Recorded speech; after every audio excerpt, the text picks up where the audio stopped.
Okey, Assalamualaikum warahmatullahi taala wabarakatuh. Okey, sekali lagi, okey kali ini cikgu buat kelas online di YouTube So cikgu nak awak-awak semua kelas 3 integriti, 3 respect. So awak boleh tengok YouTube cikgu, video cikgu boleh tengok berulang kalilah. Okey, so untuk kali ni uh, kita akan sambung bab yang terakhir tingkatan 3. Kita akan habiskan silibus kita lah yang kita tertangguhkan sebab cikgu plan cikgu nak buat 2 minggu sebelum kita peperiksaan akhir tahun, tapi sebab PKPB so kita terpaksa buat PDP di rumah masing-masing. Okey, bab yang ke-9 kita akan membincangkan tentang basically tentang angkasa lah. Apa saja yang akan berlaku di angkasa biasanya di dalam sains dia akan duduk di bab-bab yang terakhir sekali. Sebab bab ni dia memerlukan awak berimajinasi. So dia letak dekat ujung-ujung. Dan bab ni pun dia agak interesting, dia agak menarik lah untuk awak belajar dan cuba awak faham Okey, bab 9 untuk tingkatan 3 kita akan belajar tentang cuaca angkasa lepas. Awak jangan ingat dekat bumi je ada cuaca dekat angkasa lepas pun ada cuaca. Adakah sama dengan bumi? Adakah dia ada hujan, banjir, ataupun dia ada peti. So itu yang kita akan tengok lah. Kita akan kupas. Adakah sama cuaca di bumi dan juga cuaca di angkasa lepas. Okey, kita tengok. Apa 9.1. Aktiviti matahari yang memberi kesan kepada bumi. Matahari ni ada aktiviti-aktiviti dia lah. Kita tengok apakah contoh-contohnya. Matahari dia boleh menghasilkan berbola gas yang sangat panas. So dia akan memberi kesan kepada bumi. Tapi apakah kesannya? Itu yang kita bincangkan nantilah. Tapi kita nak tengok dulu apakah aktiviti-aktiviti matahari. Terdapat 2 jenis gas, iaitu hidrogen dan helium. So inilah yang berlaku di dalam matahari kita ataupun di permukaan matahari kita, di mana hidrogen dan helium yang merupakan gas dia bersatu. Dia berlanggar antara satu sama lain sehingga menyebabkan satu letusan nuklear yang sangat kuat. Dan akhirnya menghasilkan jumlah tenaga yang sangat besar dan menghasilkan haba yang sangat panas. Jadi bila ada orang tanya macam mana matahari itu boleh panas, awak boleh cakap sebab hidrogen dan helium dia bersatu, berlanggar, akhirnya meletup. Itu yang jadi panas hidrogen dan helium. So di dalam bumi hidrogen ni kita gunakan untuk apa? Hidrogen ni yang pernah awak buat dalam eksperimen dekat dalam makmal, yang mana hidrogen awak uji dengan kayu, uji menyala. Di mana kalau kita letakkan mancis yang sedang menyala pada satu tabung uji yang dipenuhi dengan hidrogen, maka bunyi apa yang akan terhasil? Bunyi pop. Pop akan terhasil. Maksudnya hidrogen ni meletuplah kalau kena dengan sumber api Manakala helium pula kita tak banyak guna di dalam makmal kita.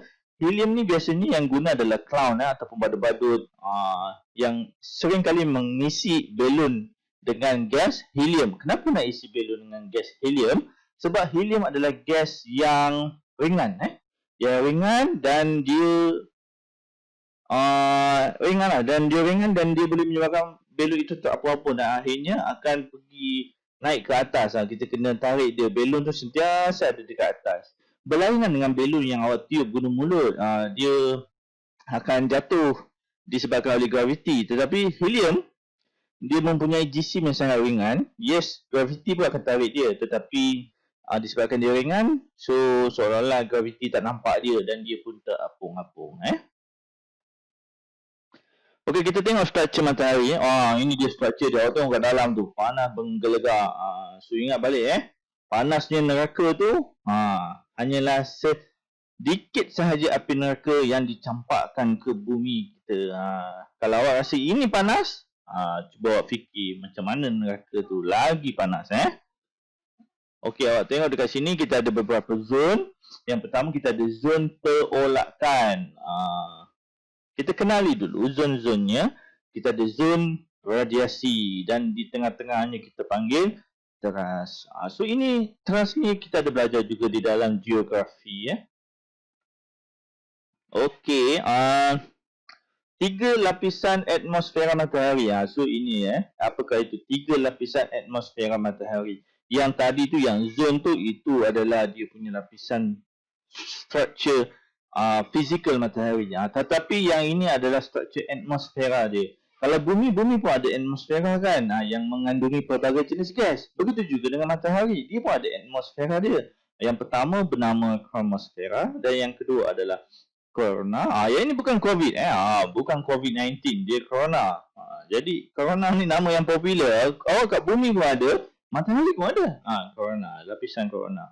Dan yang terakhir adalah fotosfera. Fotos ni memberi maksud cahaya lah. Kebanyakan cahaya yang terhasil datangnya daripada fotosfera. Okey, apakah fenomena yang berlaku di permukaan matahari? Okey, kita tengok apakah fenomena yang berlaku di permukaan saja, yang berlaku di permukaan matahari. Okey, yang pertama granul, tumpuk. Kita akan show ya. Kita ada semarak ataupun prominent. Kita ada nyalaan.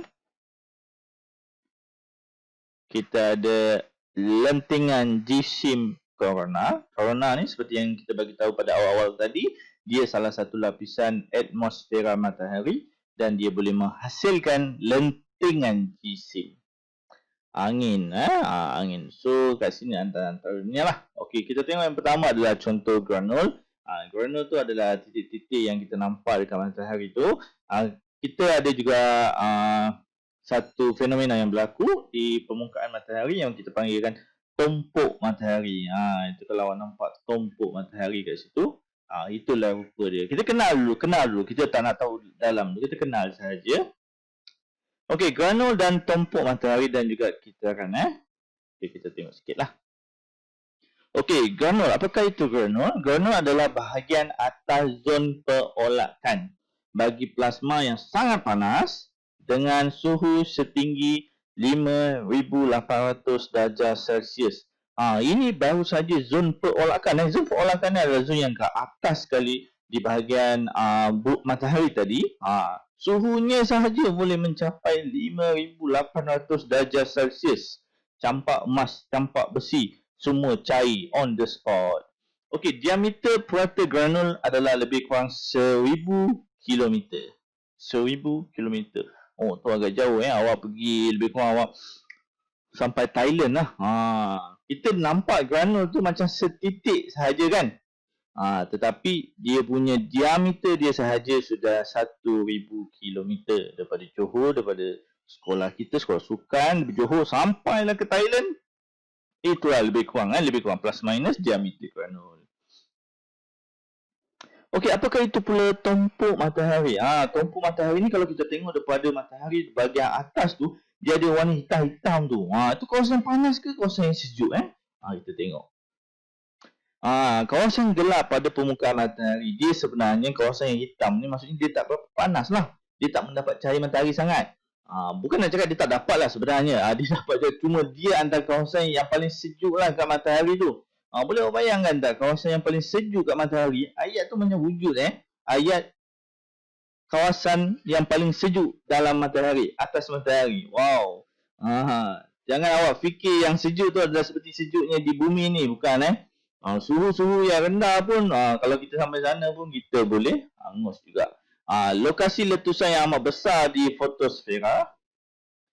Suhu dia rendah daripada kawasan sekitarnya iaitu granul. Fenomena ini boleh berlaku sehingga memakan masa seminggu. Kalau awak nampak tumpuk hitam tu mungkin dia boleh bertahan selama seminggu. Okey, kita kan surya pula membawa maksud adalah aktiviti tumpuk matahari kelihatan wujud dan lenyap mengikut pusingan 11 tahun. Maksudnya tumpuk matahari ni kita nampak dia wujud dan juga dia lenyap mengikut 11 tahun. Dalam masa 11 tahun dia sentiasa berlaku. Itu maksud dia. Okey, prominent. Apakah ini prominent? Semarak ni dia jarang guna di dalam apa yang cikgu tengok dalam peperiksaan PT3 sebelum ni. Biasanya dia menggunakan perkataan prominent. Prominent ni adalah seperti satu laju yang melengkung, yang muncul daripada permukaan matahari. Dia akibat letusan lah. terdiri daripada gas yang menyala di atas tumpuk matahari. Maksudnya dekat sini dia hanyalah gas yang menyala, dia bukannya pepejal, dia hanya gas. Tetapi dia dah kita cakap dia terletus dan membentuk seperti jalu. Itu adalah prominent. Kita tengok prominent dia boleh mencapai berapa ketinggian dia. Beratus-ratus ribu kilometer. Mungkin kekal beberapa hari atau beberapa bulan. Boleh bayangkan tak? Dia sekali meletus, gas yang terpancar keluar tu mencapai ketinggian beratus ribu kilometer. Bayangkan kita ada gunung Everest yang hanya setinggi 8,000 kilometer. Tetapi gas di matahari apabila meletup, gas yang terpancut keluar tu sahaja sudah mencapai beratus-ratus ribu kilometer ketinggiannya. Mengalahkan Everest. Letusan ini sangat kuat dan boleh melemparkan jasad matahari ke angkasa. Dan ketika dia meletus, dicampakkan sekali sepihan-sepihan letupan itu ke angkasa dengan kelajuan 600 km per saat sehingga 1000 km per saat. Maksudnya dalam masa 1 saat, sampai Thailand. Daripada Johor, sampai Thailand. Atas lagi Thailand. Sekejap saja. Maksudnya sangat laju. Dan ini boleh memberi kesan kepada bumi kita. Ataupun satelit-satelit yang berada di angkasa. Okey. Nyalaan suria. Ada seperti prominent tadi, tetapi kena ingat, prominent tadi adalah gas. Tetapi nyalaan ni kita tengok, dia terdiri daripada gas yang bercas. Ada cas dan kerap berlaku berdekatan tumpuk matahari. Itu perbezaan dia. Dia adalah gas yang bercas, kuat dan hebat, dan dia berlaku berdekatan dengan tumpuk matahari. Itu dia. Dia berbentuk jalur. Dia tetapi tidak melengkung. Kita tengok yang awal tadi, prominent. Awak nampak dia berbentuk melengkung. Dia berbentuk melengkung. Macam ada bentuk N dekat sini. Melengkung. Prominent. Tetapi kalau nyalaan, dia tidak melengkung. Dia hanya sekadar jalur. Dan dia juga gas yang bercas. Tahap kecerahan maksimum dalam masa beberapa saat kemudian malam. Maksudnya dekat sini, dia adalah letusan gas dan dia cerah kemudian dia gelap dalam beberapa minit atau beberapa jam. Macam tu Okey, nyalaan suria ni dia akan mengeluarkan zarah gas yang bercas keluar pada had laju yang tinggi ke angkasa lepas. Dia mengeluarkan gas yang bercas. Berbeza dengan prominent. Prominent dia mengeluarkan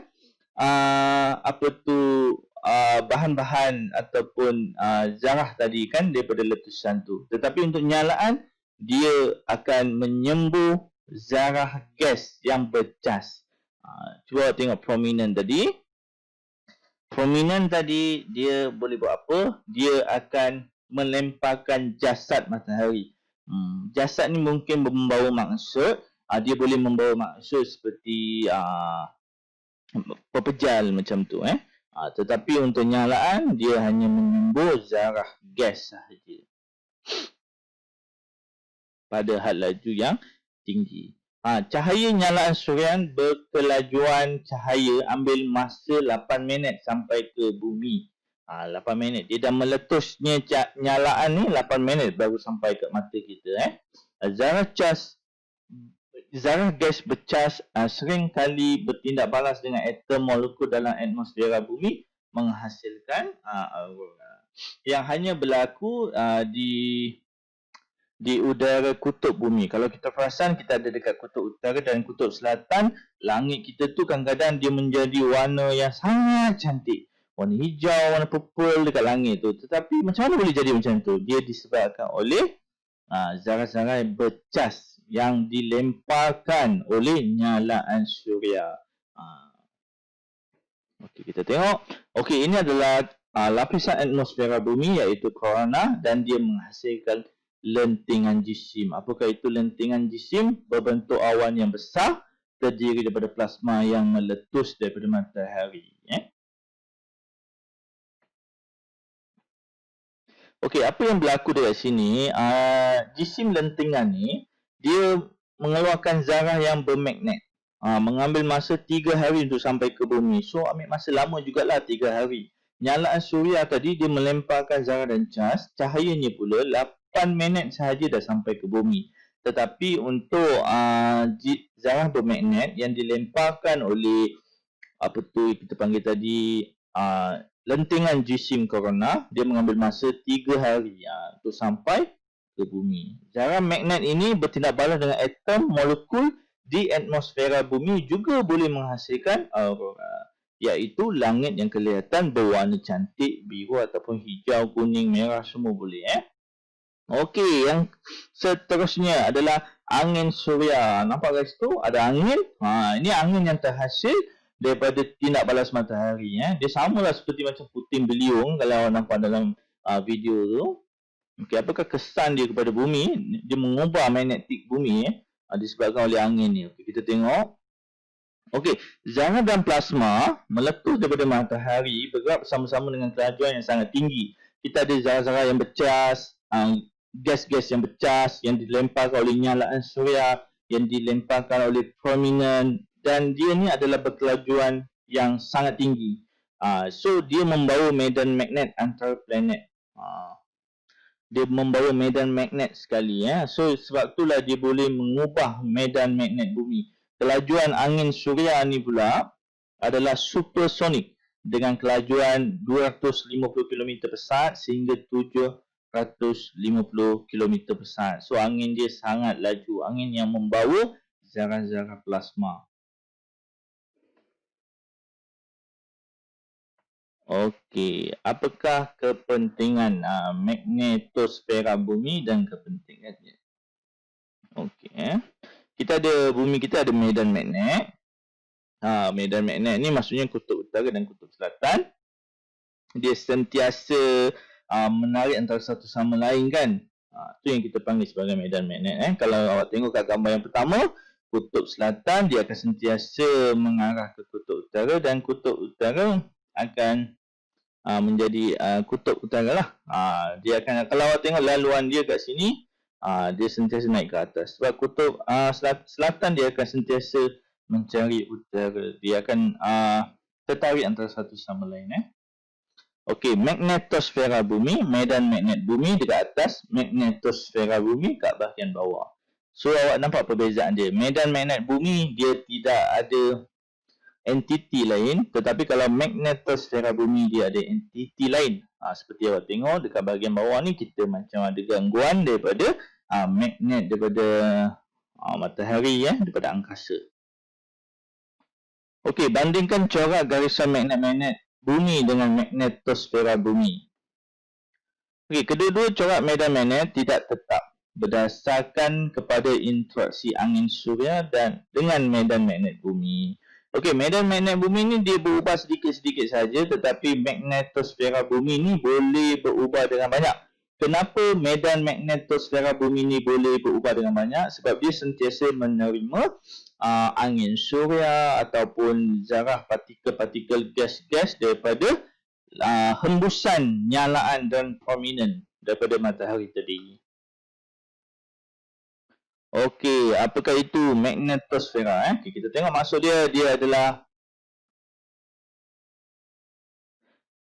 satu space dekat angkasa lepas yang meliputi bumi, di mana medan magnet dalam magnetosfera ialah gabungan medan magnet bumi dan sebahagian medan magnet di angkasa lepas. Ini yang cikgu bagi tahu tadi.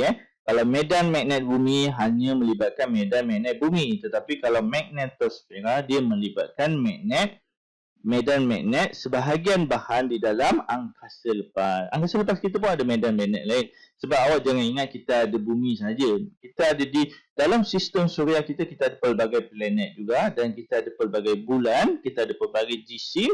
So mereka-mereka ini juga mengandungi kita panggil sebagai gravity dan juga medan magnet. Medan magnet dia memang boleh bagi efek kepada bumi. So itu yang kita panggil sebagai magnetosfera. Medan magnet bumi dan medan magnet kawasan di angkasa lepas. Bagaimana magnetosfera boleh terbentuk? Dia terbentuk sebab ada interaksi dengan magnet yang dibawa oleh angin. Angin ni boleh bawa medan magnet. So dia ada kesan lah di situ. Okey, kepentingan dia. Apakah kepentingan magnetosfera bumi ni? Dia melindungi daripada kesan buruk yang disebabkan oleh zarah yang berbahaya dalam matahari ataupun jasad lain dalam alam semesta. Dia ada bolehlah dia ada kepentingan, dia melindungi bumi daripada zarah-zarah yang berbahaya supaya sampai ke bahagian bumi. Okey, selain daripada tu, magnetosfera ni dia boleh berfungsi untuk menyekat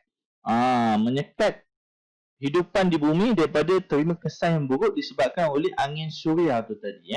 Angin suria tu dia membawa segala partikel-partikel zarah-zarah daripada matahari yang bermagnet, yang mempunyai cas magnet dan boleh memberi kesan kepada kehidupan di bumi. Jadi disebabkan adanya magnetosfera ni tadi, kita bolehlah mengelak daripada menerima kesannya tadi.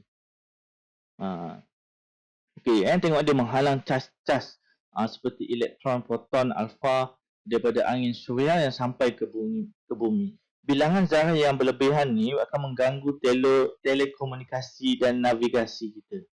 Nanti kita masa dalam hutan tengok kompas kita, tadi selatan kat sebelah sini. Kenapa selatan kat sebelah sini? Tiba-tiba kompas kita boleh berubah-ubah. Ini disebabkan apa? Disebabkan oleh cas-cas yang dibawa oleh angin suria tu tadi. Kalau tidak dihalang oleh magnetosfera. Jadi pentingnya magnetosfera ni, dia boleh menghalang cas yang berlebihan daripada angin suria. Okey, itu sahaja. So apa yang kita dah belajar pada hari ini adalah fenomena-fenomena yang berlaku di matahari dan juga apakah kesannya ke atas bumi, apakah kesannya sedikit sebanyak lah. So itu sahaja untuk kelas kita pada hari ini. Cikgu nak bincangkan sikit saja fenomena yang berlaku di permukaan matahari dan kesannya ke atas muka bumi kita. Yang pertama cikgu ulang balik sebagai untuk kesimpulan rumusan untuk kelas pada hari ini, iaitu fenomena yang berlaku adalah granul tumpuk matahari adalah kawasan yang paling sejuk di dalam matahari kita, dan kita ada kitaran suria di mana tumpuk itu berlaku selama dalam tempoh 11 tahun. Dan kita ada juga prominent yang berbentuk laju, letusan yang berbentuk laju daripada permukaan dia naik, kemudian dia turun balik ke bahagian permukaan matahari. Lepas tu kita ada nyalaan suria yang tidak berbentuk seperti melengkung. Minta maaf, prominent tadi dia melengkung, dia berbentuk seperti N, huruf N, dan kemudian nyalaan suria ni dia adalah seperti bentuk laju, dia meletus, dia terus naik ke atas. Dia membawa zarah-zarah yang bercas. Okey, kita tengok kita ada lentingan jisim korona dan kita juga ada angin suria. Angin suria ni dia membawa zarah-zarah yang bercas seperti alfa, dan dia juga bawa bahan-bahan yang zarah-zarah proton, elektron yang boleh membahayakan kehidupan di muka bumi ini. Jadi bagaimanakah kita nak mengelakkan bahan-bahan yang dibawa oleh angin suria ni tadi daripada memberi kesan yang teruk kepada kehidupan di muka bumi? Kita ada magnetosfera. Magnetosfera ni boleh menghalang partikel yang seperti elektron, proton dan alfa dia berlebihan daripada masuk ke bumi. So kita dihalang oleh magnetosfera. Magnetosfera ni sebenarnya adalah kita punya penghalang lah. Kita punya macam satu benteng pertahanan kita. Tetapi pernah juga pada satu ketika kita punya benteng pertahanan kita bocor dan akhirnya jumlah zarah elektron, proton dan juga alfa yang masuk adalah berlebihan yang telah mengganggu sistem telekomunikasi dan kompas di muka bumi ini. So untuk kes yang tu cikgu akan kupas pada hari yang lain. So cikgu mengucapkan terima kasih banyak kerana sudi mendengar sesi kelas cikgu untuk bab yang ke-9. Ini untuk bab yang 9.1 9.1 aktiviti matahari sahaja. Okey, terima kasih. Jumpa untuk di kelas yang akan datang pada tajuk 9.2. Assalamualaikum.